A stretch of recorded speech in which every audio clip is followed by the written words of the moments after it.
Welcome, and this is a video about Batman and how different his suits can be and what I believe makes the best and the worst bat suits.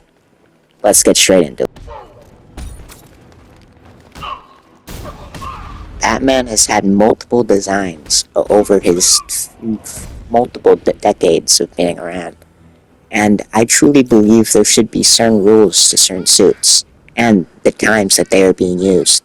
Like, say Bruce is in his first couple years, I think it's fine if he wears a mass amount of armor, but I don't believe when he gets older he should be doing the same thing. For example, the Batman Beyond suit. You see that it's more slim and more flexible, as showing as him moving up and being more confident in his own abilities. I really think the suit should reflect what Bruce Wayne is at the time. And this video is a video on Bruce Wayne, and I will not be discussing Damian or Dick, Kim, or Jason as Batman at the current moment. That can be in the future. I am not the biggest Batman enjoyer. I've read a few comics. I enjoyed his movies and TV shows, but I do have a large opinion on superhero costumes, so I'll be talking about my expertise. So let's get straight into my first point of color. I truly believe that it's okay to have a darker batsuit, but I feel that it should always have gray when he gets a bit older. I get going black and black when he's younger to stay in the shadows and be the creature of the night, but that's not all what Batman is. He's a person trying to inspire others and help the people of Gotham. So I truly believe his suit can reflect that with the colors.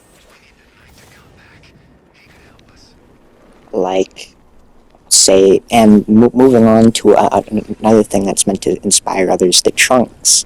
Lots of people don't like it, and I truly believe that's a big part of his character.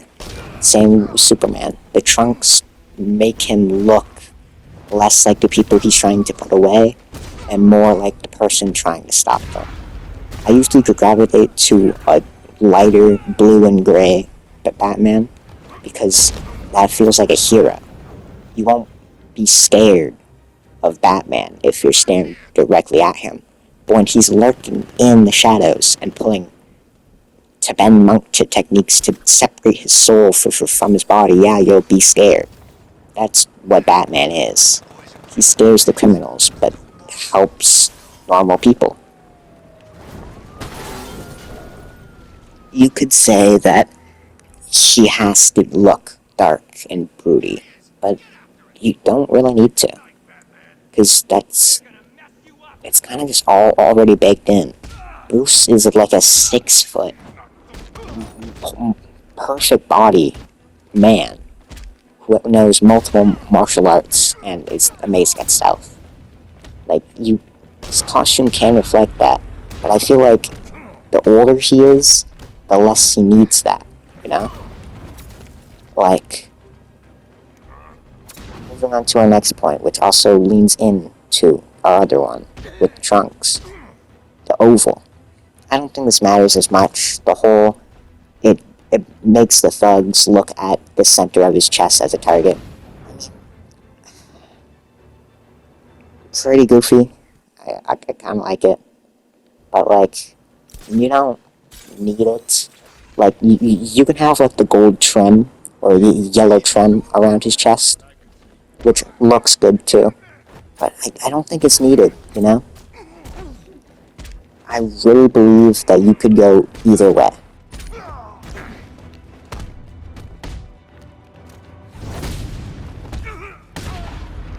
I will be discussing a topic of white eyes.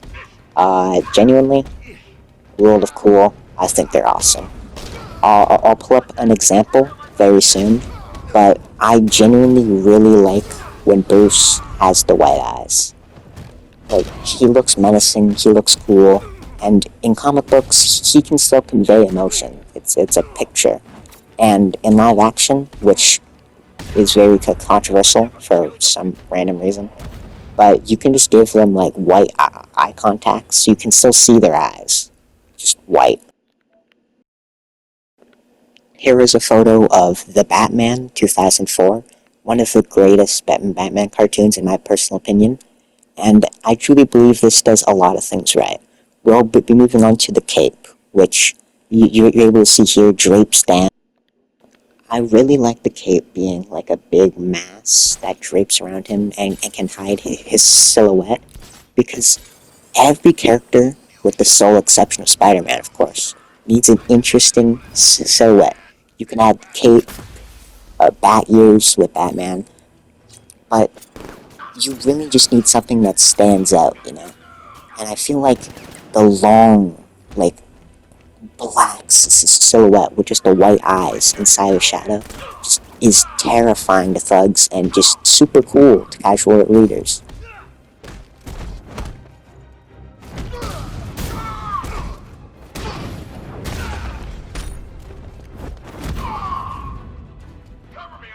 I feel like BTAS is talked about a lot whenever you mention Batman cartoons, which is deserved. It is amazing, but its suits, I love it. But there is one that is a mix of both Season 1 and Season 2 of the BTAS, which is JLS. I feel like this JLS suit is a perfect blend of what I'm discussing here.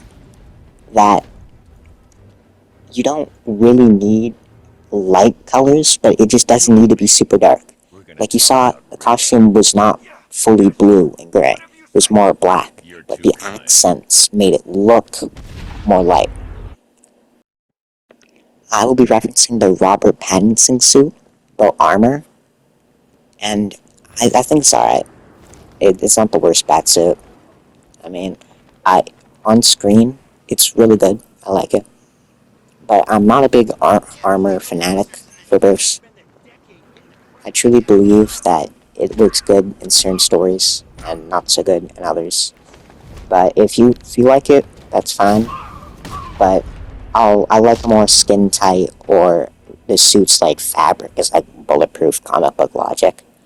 And most people find it goofy and lame, but I feel that's what comics are. You have to be a little wild to be a comic book. Like, look at Invincible. It's realistic. It has realistic elements, but it still is a comic book. Like, you're able to see, like, the Guardians of the Globe, the sea people. Like, it's still a comic book. And speaking of a controversial Batsuit, The Dark Knight Returns. I genuinely believe that most people hate it because of how big Bruce is. If you shrunk him down and adjusted the logo, it would be amazing. It's either you shrink him down or you do what Absolute Batman did and bulk him up. There is no in between. You can't have a biggish but kind of normal size Bruce. If you want that costume, it has to be a certain size. And I believe the colors are amazing. Story is, it's rough, but that's not what the video is about. We could discuss that another time. I would have to say my perfect Batsuit would be a blue and gray with yellow overall or trim, without armor, with trunks, and if you don't go for blue, go for a black and gray, shiny, with a purple cape inside of the center. I know I really like those since I don't remember which run, but I believe it's the one where he went up against, I'm not sure, and I'm not going to do the research, but the one with the inside purple cape during the New 52, a little after, wait, was it Scott Jones? Not sure, but I genuinely believe that the purple inside cape is a phenomenal choice for Batman. And my perfect would be the ones that I've discussed. And I genuinely believe that Silver Age Bruce and Bronze Age Bruce look phenomenal. If you disagree with my opinions, that is alright, but if you enjoyed, please like and subscribe. I will not always be doing commentary videos about suits, but I will on different heroes in the future, because I like superheroes. And thank you for watching this through, and I'll catch you next time.